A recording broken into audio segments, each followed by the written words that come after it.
Welcome to Tapped In. My name is David Figueroa-Martinez of DFM Coaching, and today we're going to be tackling the aging grappler, training smarter, not harder. There's a lot that goes into the dynamics that are going to be very different than the youth when they train. I think that sometimes you have people who come out and they'll tell you, oh, you got to train this way, this way, this way. And they're in their 20s or early 30s, and they have not even approached 40, to really start giving a whole lot of feedback. So with that being said, I am 44. What I'm going to say might change to some degree by the time that I get to 50, for example. And so if you're 50 and up and you have other tips or other suggestions, please chime in the comments. I would love to hear it. I'm not there yet. As a 44-year-old, I look at training differently than I did at 30, even though at starting jiu-jitsu at 30, I already had a sense that my prime was ending. So I didn't come in thinking that I was going to be this globetrotter at this athletic event. So I knew that. And so I came in very oriented around safety, making sure I can go to work, making sure that I can do this art for long periods of time, because I had fallen in love with it and I wanted to do it wanted to do it into my 50s and 60s, 70s, if possible, in some way. I understand you're not going to grapple the same. I understand things are going to be different, but I was hoping to be like those older guys that you see in the gym who are still training, and you can tell like this has to be aware, like this has to be an issue for you at some point. But they come in, they're happy, they're doing the thing they do it in the way that they can do it, and then they go home. So that's kind of what I wanted to get around and what I wanted to feel as someone who was getting into the sports kind of late. First and foremost, that I genuinely respect most is the white and blue belts that are in their 40s, 50s, and 60s. And the reason I respect them so much is because you don't have to do this. You don't. You can go do anything else. You can sit on the couch. Starting jiu-jitsu or anything like this at that age, that later age, is commendable. It's huge, and it has to be trying at a different level than what I'm doing. At 44, I can do jiu-jitsu pretty safely because of what I know, and I don't normally get home super banged up. There are days where I trained a little harder, or I trained with someone specific, and maybe we had an accident, or maybe they're just a bit rougher, and you deal with some of that. But I know how to defend myself and keep myself safe. I couldn't imagine starting jiu-jitsu in my 40s and 50s, not having any of that knowledge and having to be a legit white belt at that age with a bunch of people who, some of them are savages and some of them don't care about your health, and there's accidents and things change, and I couldn't imagine. So I always have a soft spot for those people because they're doing something that's athletically challenging, a bit of a risk, and they're doing it at that age, starting out. Huge props to anyone that's at that level and at that age.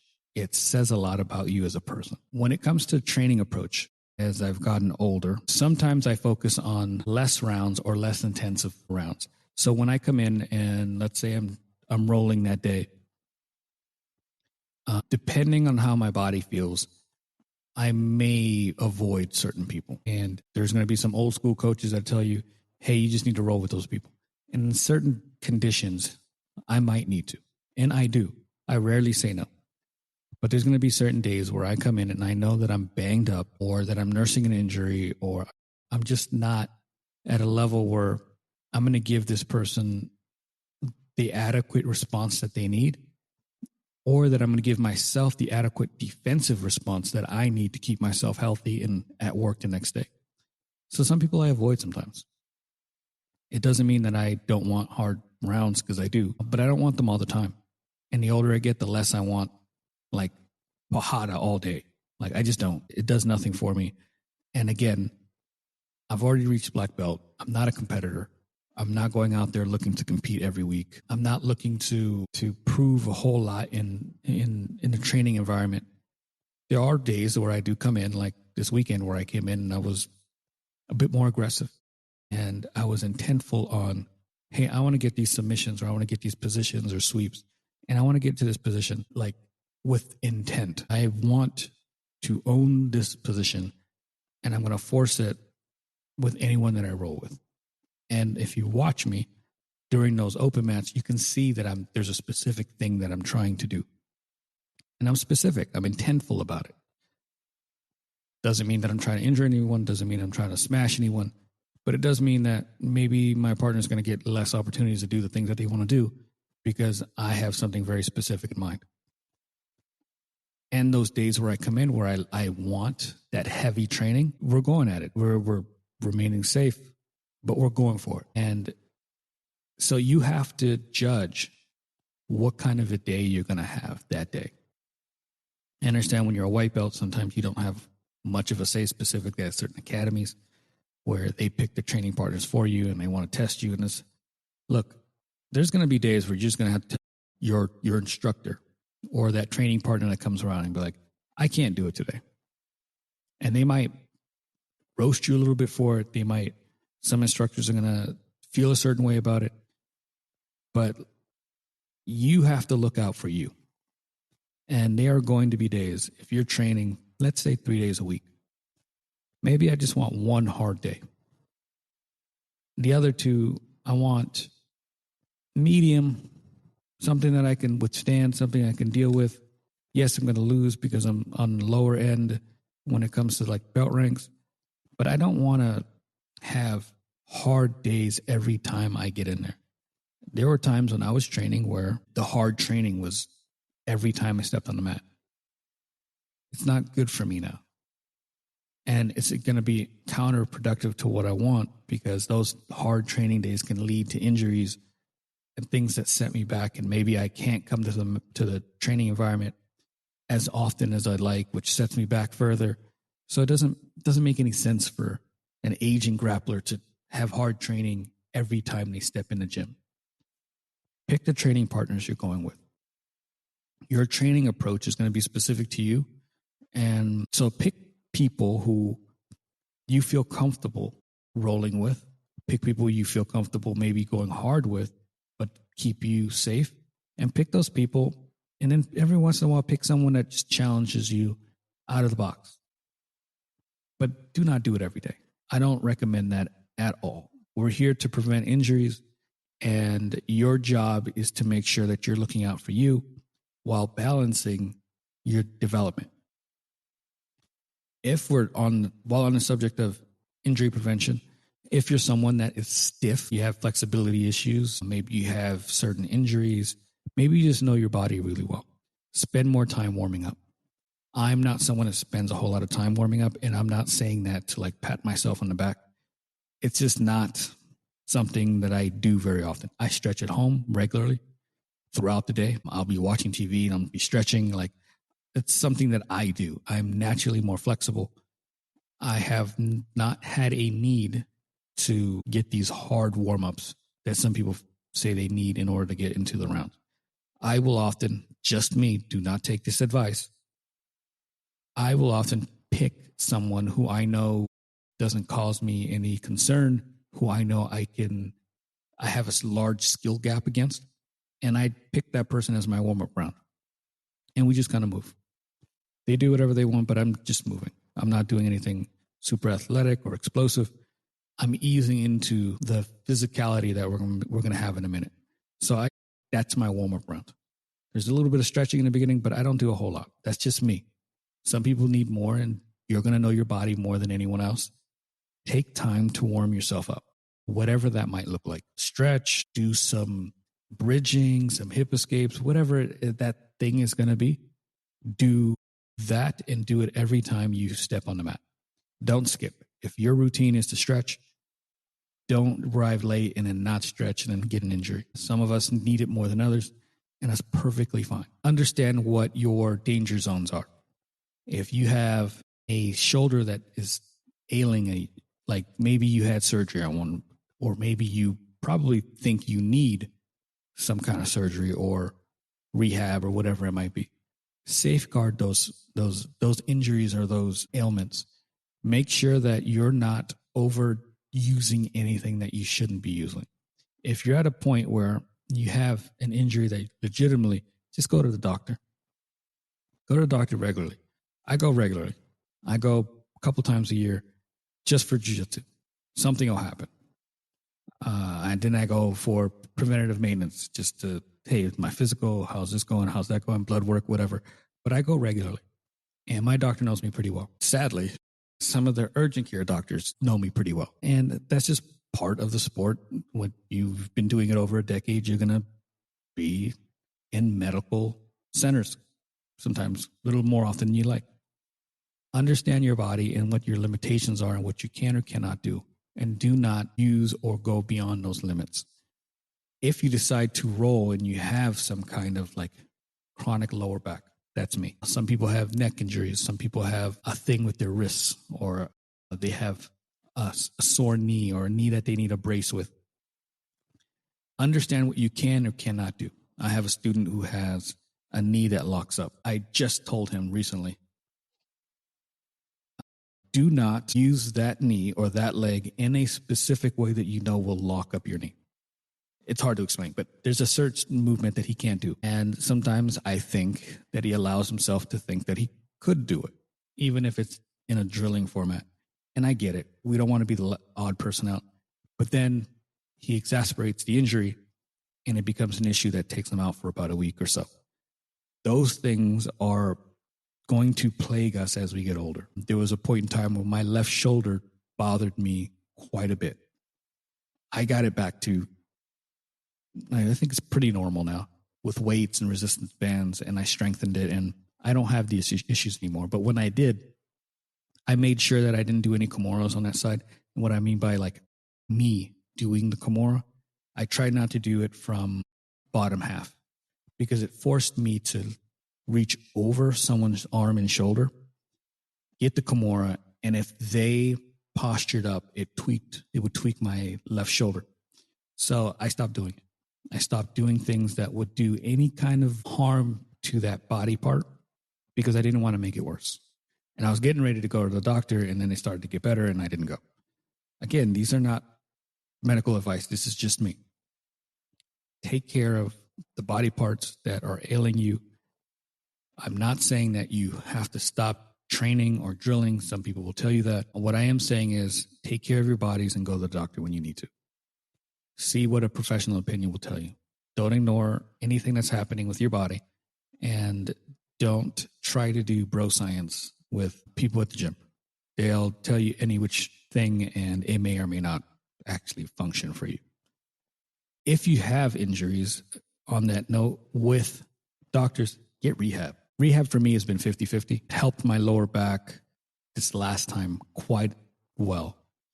But I went a couple of years ago, and the person I went to, same facility, didn't seem to give a shit about me. And everything was like lackadaisical. It didn't feel like they cared. And they gave me some exercises. Nothing was really working. And after a while, I just got frustrated with the issue, and I stopped going.